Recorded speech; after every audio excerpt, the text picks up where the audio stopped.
നമസ്കാരം, എൻ്റെ പുതിയൊരു വീഡിയോയിലേക്ക് സ്വാഗതം. ഇന്ന് ഞാൻ പറയാൻ പോകുന്നത് കൈക്കൂലിയെ പറ്റിയാണ്, അല്ലെങ്കിൽ കൈക്കൂലി മേടിക്കുന്ന ഓഫീസർമാരെ പറ്റിയാണ്. ഈ കൈക്കൂലി കൊടുക്കാൻ ബാധ്യസ്ഥരാകുന്ന ജനങ്ങളെ പറ്റിയാണ്. എല്ലാ ഓഫീസുകളിലും അല്ലെങ്കിൽ വളരെ ചിലയിടത്ത് മാത്രമാണ് കൈക്കൂലി ഉള്ളത്. നമ്മൾ നിരന്തരം പേപ്പറിൽ വായിക്കുന്ന കാര്യമാണ് കൈക്കൂലി വിജിലൻസ് പിടിച്ചു, കൈക്കൂലി വാങ്ങുന്നതിനിടെ പിടിച്ചു. ഇതൊക്കെ പലപ്പോഴും നമ്മൾ ന്യൂസ് കാണാറുള്ളതാണ്. സാധാരണക്കാരനായ ഒരു വ്യക്തി ഒരു സർക്കാർ പേപ്പർ ആവശ്യങ്ങൾക്ക് വേണ്ടി ചെന്നാൽ, അത് അല്ലെങ്കിൽ എന്തെങ്കിലും ഒരു വേണ്ടപ്പെട്ട രേഖയ്ക്ക് വേണ്ടി ചെന്നാൽ, പട്ടി വാതിക്കുക, പൂച്ച വാതിക്കുക, റേഷൻ കാർഡ് കൊണ്ടുപോവാ, റേഷൻ കാർഡ് ബില്ല് ചേർത്ത കൊണ്ടുപോവാ, അല്ലെങ്കിൽ ജനന സർട്ടിഫിക്കറ്റ് കൊണ്ടുപോവാ, മരിച്ചവരുടെ ജീവിച്ചിരിക്കുന്ന സർട്ടിഫിക്കറ്റ് കൊണ്ടുപോവാ, ഇങ്ങനെ മുടന്തൻ ന്യായങ്ങൾ പറഞ്ഞ് കൈക്കൂലി മേടിക്കാൻ വേണ്ടി ഓഫീസർമാര് ക്യൂ നിൽക്കുകയാണ് സത്യം പറഞ്ഞാൽ ചെയ്യുന്നത്. അതുകൊണ്ടാണ് പാവപ്പെട്ട ജനം കൈക്കൂലി കൊടുക്കേണ്ട അവസ്ഥയിലേക്ക് വരികയും ചെയ്യുന്നത്. പണക്കാരന്മാര്, വലിയ വലിയ പണക്കാരന്മാര് ഓഫീസിൽ ചെന്ന് കയറി കഴിഞ്ഞാൽ സാറേ എന്ന് വിളിച്ച് കസേര ഇട്ട് കൊടുക്കുമ്പോൾ ഒരു സഞ്ചിയും പിടിച്ച് ഒരു പാവപ്പെട്ടവൻ അങ്ങോട്ട് ചെന്നാൽ പറയുന്നത് 100 കൂട്ടം പേപ്പറുകൾ കൊണ്ടുവരാനാണ്. അത് നമ്മുടെ കേരളത്തിൽ അങ്ങനെ തന്നെയാണ് കണ്ടുവരുന്നത്. കാരണം 100 കൂട്ടം പേപ്പറുകൾ, ഒരു വീട് രജിസ്റ്റർ ചെയ്യാൻ പോയാൽ അല്ലെങ്കിൽ ഒരു പട്ടയം എടുക്കാൻ പോയാൽ തന്നെ അതിന്റെ തണ്ടപ്പേര് കാണിക്കണം, അതിന് തിരിച്ചു കാണിക്കണം, തറ മറച്ചിട്ട് കാണിക്കണം, തറ തിരിച്ചിട്ട് കാണിക്കണം. മുടന്തൻ ന്യായങ്ങൾ പറഞ്ഞ് കൈക്കൂലി മേടിക്കാനുള്ള ലാസ്റ്റ് ഗതി കെട്ട് കഴിയുമ്പോൾ, അല്ലെങ്കിൽ അവന്റെ അവസാനത്തെ ബ്ലേഡിൽ എടുത്ത പൈസയും കൂടെ തീരാൻ പോകുന്ന സാറേ ഇനി ഞങ്ങൾ എന്താണ് വേണ്ടതെന്ന് ചോദിക്കുമ്പോഴാണ് ഒന്നേ തൊട്ടടുത്ത ബാർബർ ഷോപ്പിൽ കൊടുത്തൊരു പൈസ, അല്ലെങ്കിൽ എന്റെ ചേട്ടന്റെ നാത്തുവിന്റെ പെങ്ങടെ മോന്റെ അക്കൗണ്ടിലേക്ക് ഗൂഗിൾ പേ ചെയ്തേര് എന്ന് ആ ഓഫീസർ പറയുന്നത്. അതുവരെയിട്ട് ജനങ്ങൾക്കായിട്ട് വട്ട് കളിപ്പിക്കുകയാണ്. തുടച്ചു നീക്കാൻ വേണ്ടി സർക്കാർ എന്തൊക്കെ കാര്യങ്ങൾ എടുത്താലും അതൊരിക്കലും തുടച്ചു നീങ്ങുകയില്ല. കാരണം സാധാരണക്കാരന് കൈക്കൂലി കൊടുത്താൽ മാത്രമേ ഈ കേരളത്തിൽ രക്ഷയുള്ളൂ. കാരണം എന്തെങ്കിലും ഒന്ന് നേടിയെടുക്കണമെങ്കിൽ കൈക്കൂലി കൊടുക്കാതെ ഈ കൊച്ചിൻ കേരളത്തിൽ പറ്റില്ല.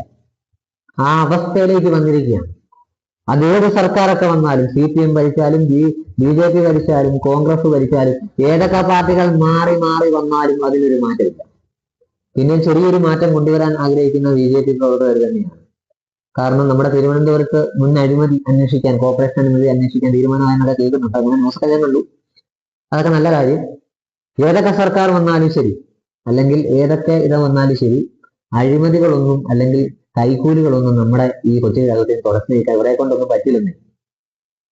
എന്തെങ്കിലും കൈക്കൂലി ഇരിക്കാൻ ഒന്ന് സാധാരണ ജനം ഓഫീസറോടൊന്ന് കയറി കഴിഞ്ഞാൽ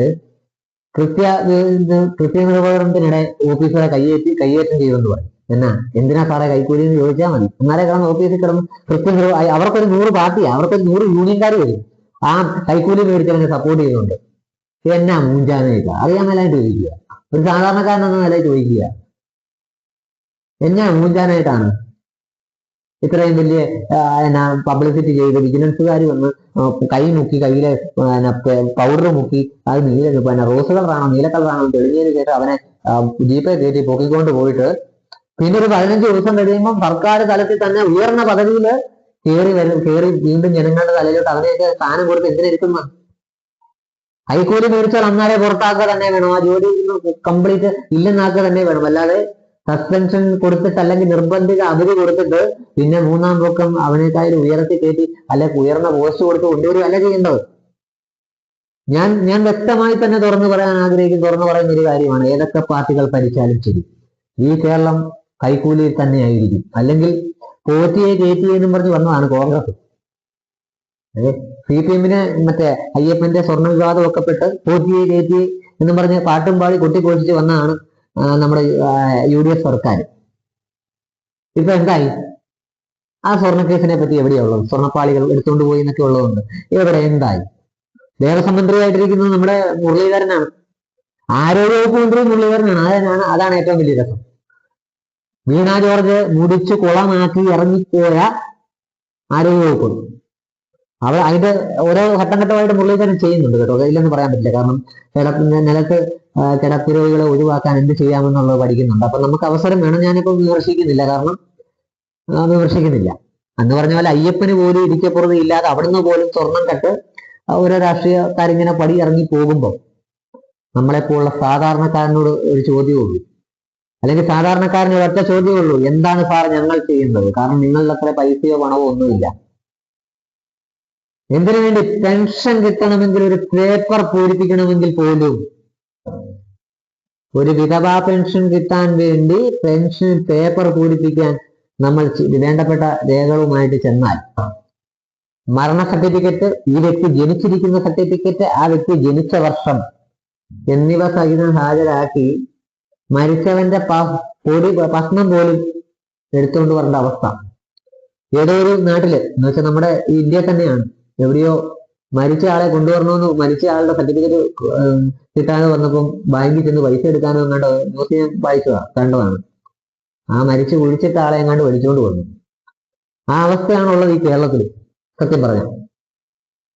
കാരണം ഇത്രയും കൂടെ പാവപ്പെട്ട ജനങ്ങൾക്ക് ലളിതമായ രീതിയിൽ ഓരോ കാര്യങ്ങളും ചെല്ലാൻ, കാരണം അവർക്കൊന്നും ചിലപ്പോൾ ആ തുണയില്ലാത്തവരായിരിക്കും. കാരണം ഒരു അമ്മ മാത്രം താമസിക്കുന്നുണ്ട്, മകൻ മരിച്ചു പോയിട്ട് അമ്മ ഒറ്റയ്ക്ക് താമസിക്കുന്നുണ്ട്, വയസ്സായവരൊക്കെ ഉണ്ട് നമ്മുടെ ഈ കേരളത്തിൽ. അവർക്ക് വളരെ ചുരുക്കം കാര്യങ്ങളെങ്കിലും ചെയ്തു കൊടുക്കാൻ സർക്കാരിന് സാധിക്കണം. കൈക്കൂലി ഇല്ലാത്ത, അല്ലെ കൈക്കൂലി രഹിതമാക്കണമെന്ന് ഞാൻ പറയുന്നില്ല, കാരണം ഉള്ളവരുടെ നിന്ന് മേടിച്ചോട്ടെ, ഇല്ലാത്തവരുടെ നിന്ന് മേടിക്കാതിരിക്കാൻ ശ്രമിക്കണം. കാരണം മേടിച്ചു കഴിഞ്ഞാൽ അതൊന്നും തൊണ്ണയ്ക്ക് താഴെ ഇറങ്ങില്ല. ഓരോ ന്യൂസുകളും കാണുന്നുണ്ട്, ചെക്ക് പോസ്റ്റ് അടക്കം വിജിലൻസ് പിടിച്ചു, കൈക്കൂലി വാങ്ങുന്നതിനിടെ പിടിച്ചു എന്നല്ല നമ്മൾ നിരന്തരം പേപ്പർ വായിക്കുന്നത്. ഇതിനൊന്നും ഒരു മാറ്റവും ഇല്ല. കാരണം മേടിക്കുന്നവൻ മേടിച്ചുകൊണ്ടേയിരിക്കും. പാവപ്പെട്ട ജനങ്ങളെ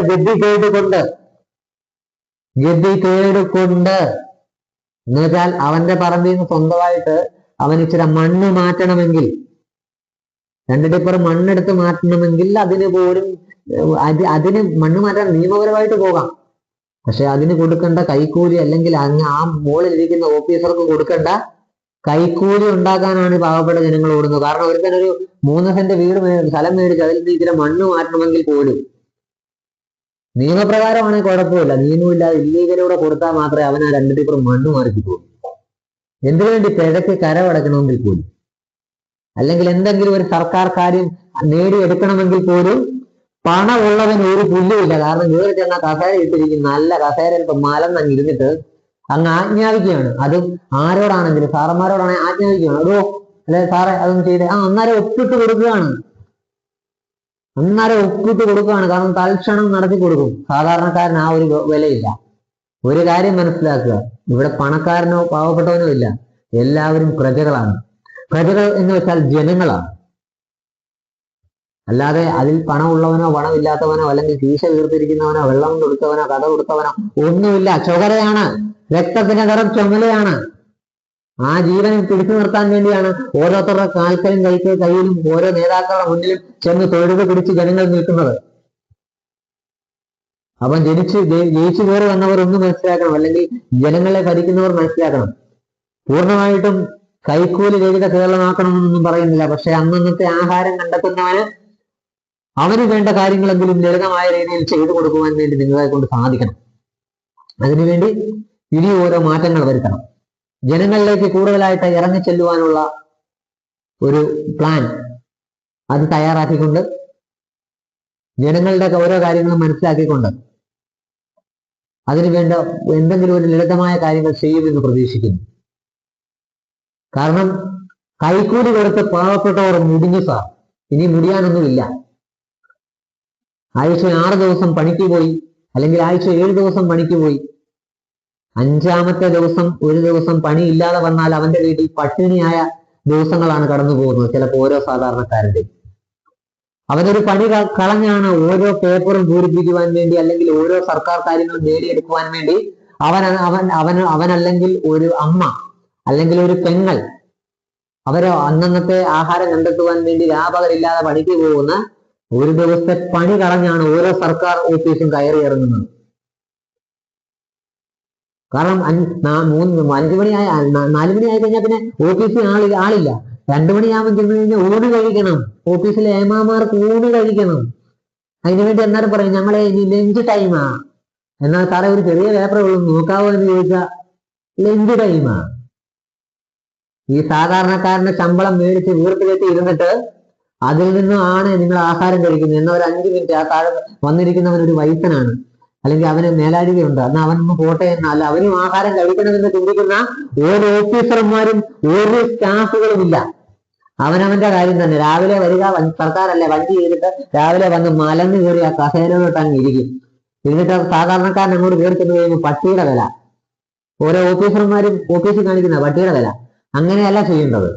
ജനങ്ങൾക്ക് സേവനം എന്ന് പറഞ്ഞാൽ ജനങ്ങളുടെ കാര്യം കൃത്യമായി പഠിച്ചതിന് ശേഷം ഏത് പേപ്പറാണെങ്കിലും കൃത്യമായ രീതിയിൽ ചെയ്തു കൊടുക്കണം. ഉദാഹരണത്തിന് ഒരു മരണ സർട്ടിഫിക്കറ്റ് വേണമെങ്കിൽ നമ്മൾ ഒരുപാട് പടികൾ കയറി ഇറങ്ങണം. ആ മരണ സർട്ടിഫിക്കറ്റ് കിട്ടിയാൽ മാത്രമായിരിക്കും വിധവാ പെൻഷൻ അനുവദിക്കുകയുള്ളൂ. ആ വിധവാ പെൻഷൻ അപേക്ഷ കൊടുക്കുവാൻ ഒരമ്മയുടെ അവസ്ഥ എനിക്കറിയാം. ആ വിധവാ പെൻഷൻ കിട്ടുവാൻ വേണ്ടി ആ അമ്മ മരണ സർട്ടിഫിക്കറ്റിന് വേണ്ടി കയറി ഇറങ്ങാത്ത പടികളില്ല. കാരണം ആ അമ്മയ്ക്ക് ആകെപ്പാടെ കിട്ടുന്നത് അന്ന് 1200 രൂപയായിരുന്നു പെൻഷൻ. അതിനുവേണ്ടിയാണ് അമ്മ ഓടിയത്. അതിനുവേണ്ടി അമ്മ ചെലവാക്കുന്ന ഏകദേശം 10,000-3000 രൂപ എന്നുണ്ടാകും. ഒന്ന് ആ അവസ്ഥ ആലോചിച്ച് നോക്കൂ. അങ്ങനെ ഒരുപാട് ഈ കേരളത്തിലെ അമ്മമാരുണ്ട്. പേപ്പർ പൂരിപ്പിക്കാൻ അറിയത്തില്ലാത്ത, എഴുത്തും വായനയും അറിയത്തില്ലാത്ത, കീപാഡ് ഫോൺ ഉപയോഗിക്കുന്ന, ATM കാർഡ് ഉപയോഗിക്കാൻ അറിയത്തില്ലാത്ത ഒരുപാട് അമ്മമാർ ഇനിയുമുണ്ട്. സമ്പൂർണ്ണ ശാസ്ത്രജ കേരളം എന്ന് നമ്മൾ കൊട്ടിഘോഷിക്കുമ്പോഴും പഠനമെത്താത്ത ഒരുപാട് മേഖലകളുണ്ട്. അതിദാരിദ്ര്യം തുടച്ചു നീക്കിയെന്നും പറഞ്ഞ് കഴിഞ്ഞ സർക്കാർ ഒരു പ്രഖ്യാപനം നടത്തി. ആ പ്രഖ്യാപനം എന്തിനാണ്? അതിദാരിദ്ര്യമല്ലേ ഇപ്പോഴും ഉള്ളത്? ഇപ്പോഴുള്ള ദാരിദ്ര്യം തന്നെയാണ്. ഏത് മേഖല? വളരെ കുറച്ച് സിറ്റി സൈഡുകളിൽ മറ്റേ കേരള ബസ് താഴോട്ട് ഇറങ്ങാൻ പോലും സാധ്യതയില്ല, നടന്നു പോലും ഇറങ്ങാൻ പറ്റാത്ത പിണറായി വിജയൻ എന്ന് പറഞ്ഞ ഭരണത്തിന്റെ അഴിമതി കാണിച്ച വ്യക്തി കാണിച്ച ഏറ്റവും വലിയ ഒരു കേരളത്തോട് ചെയ്ത ഏറ്റവും വലിയ ശാപമാണ് അതിദാരിദ്ര്യം ഇല്ല എന്ന് വരുത്തി തീർത്തു, അല്ലെങ്കിൽ അതിദാരിദ്ര്യം ഇല്ല എന്ന് പ്രഖ്യാപിച്ചത്. എന്തിനു വേണ്ടിയായിരുന്നു എന്നാണ് എന്റെ ചോദ്യം. എന്തിനു വേണ്ടിയായിരുന്നു? നിങ്ങളുടെ വ്യക്തിപരമായ നിങ്ങൾക്ക് അടുത്ത പ്രാവശ്യം കയറാനും അതിലുപരി അല്ലെങ്കിൽ അടുത്ത പ്രാവശ്യം ഭരണം പിടിക്കുവാനും വേണ്ടിയാണ് പാവപ്പെട്ട ജനങ്ങളെ തള്ളിപ്പറഞ്ഞ് അവർക്ക് വേണ്ട ആനുകൂല്യങ്ങൾ പോലും ഇല്ലെന്നാക്കി നിങ്ങൾ. അതാണ് അതിൻ്റെ അകത്ത് സംഭവിച്ചത്. നിങ്ങൾ ഇരുന്നപ്പോഴും പിണറായി വിജയൻ സർക്കാർ ഭരിച്ചപ്പോഴും അഴിമതി തന്നെയായിരുന്നു കേരളത്തിൽ. കൈക്കൂലി ഉണ്ടായിരുന്നു നിങ്ങളുടെ തണലിൽ തന്നെ. നിങ്ങൾക്കതൊന്നും പിടിക്കാനോ കണ്ടുപിടിക്കാനോ പറ്റിയിട്ടില്ല. പൂർണ്ണമായി തുടച്ചു നീക്കാനും പറ്റിയിട്ടില്ല. ഞാൻ അതിലേക്കൊന്നും കിടക്കുന്നില്ല. പക്ഷേ പാവപ്പെട്ട ജനങ്ങൾക്ക് എത്രയും പെട്ടെന്ന് തന്നെ പേപ്പറുകൾ പൂരിപ്പിച്ച് നൽകുവാനും, പാവപ്പെട്ട ജനങ്ങളെ അധികം അസുഖബാധിതരായിരിക്കാം, അല്ലെങ്കിൽ അസുഖത്തിന്റെ ആനുകൂല്യം എന്തെങ്കിലും കൊടുത്ത് വളരെ പെട്ടെന്ന് തന്നെ ഓരോ പേപ്പറുകളും പൂരിപ്പിച്ച് മാറുവാനും കൈക്കൂലി ഇല്ലാത്ത രീതിയിൽ അവർക്ക് ചെയ്യുവാനും നിയമസാധ്യതകൾ കണ്ടെത്തണമെന്ന് ഞാൻ അപേക്ഷിക്കുന്നു. അതിലുപരി ഒരമ്മമാരുടെയും കരച്ചിൽ വീരാതിരിക്കട്ടെ ഈ കേരളത്തിൽ. കാരണം ജനങ്ങൾക്ക് ഏത് സർക്കാർ രേഖകളും പൂരിപ്പിച്ച് നൽകുവാൻ അത് ജനങ്ങളുടെ അവകാശമാണ്. അതിനുവേണ്ടിയാണ് ജനങ്ങൾ ഓരോരുത്തരെയും ഭരണത്തിലേക്ക് എത്തിക്കുന്നത്. ജനങ്ങളുടെ അവകാശം നേടിയെടുക്കാൻ വേണ്ടി തന്നെയാണ്. അല്ലാതെ ഇരിക്കുന്ന ഓഫീസർമാരുടെ പോക്കറ്റിലേക്ക് 10,000-10,000 രൂപ കൈക്കൂലി തന്ന് അവരുടെ കീശ വീഴ്ത്താനും പാവപ്പെട്ടവരുടെ കീശ കാലിയാക്കി അവരെ പട്ടികയിലേക്ക് തള്ളിവിടുവാനും വേണ്ടി അല്ല എന്ന് ഈ അവസരത്തിൽ ഓർമ്മിപ്പിക്കുന്നു. ജനങ്ങൾക്ക് വേണ്ടിയാണ് നിങ്ങൾ പ്രവർത്തിക്കേണ്ടത്. അല്ലാതെ കൈക്കൂലി കീശയിൽ മേടിച്ചിട്ട് നിങ്ങളുടെ പിള്ളേർക്ക് അൽഫാം കുഴിമന്തി മേടിച്ചു കൊടുക്കുമ്പോൾ സാധാരണക്കാരൻ കഞ്ഞിയും പയറും പോലും കഴിക്കാതെയാണ്, അല്ലെ കഞ്ഞിവെള്ളം പോലും കുടിക്കാതെയാണ് നിങ്ങൾക്ക് ആ പൈസ തരുന്നതെന്ന് നിങ്ങൾ ഓർക്കുക. അതുകൊണ്ട് അഴിമതിയെ തുടച്ചു നീക്കാൻ ഇനി ജനങ്ങൾക്കേ സാധിക്കൂ. ജനങ്ങൾ മുന്നോട്ട് തന്നെ പോകണം. അഴിമതികളും കൈക്കൂലികളും ഇല്ലാത്ത ഒരു നാടിന് വേണ്ടി നമുക്ക് കൈകോർക്കാം, നമുക്ക് പൊരുതാം. ഇതുവരെ എന്റെ ചാനൽ സബ് ചെയ്യാത്ത ആരെങ്കിലും ഉണ്ടെങ്കിൽ സബ് ചെയ്യുക.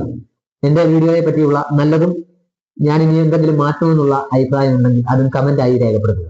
നിങ്ങൾ അയക്കുന്ന ഓരോ കമന്റും ഞാൻ വ്യക്തമായി രീതിയിൽ പഠിച്ചതിന് ശേഷം എന്തെങ്കിലും തെറ്റുണ്ടെങ്കിൽ അത് തിരുത്തപ്പെടുക ചെയ്യുന്നതാണ്.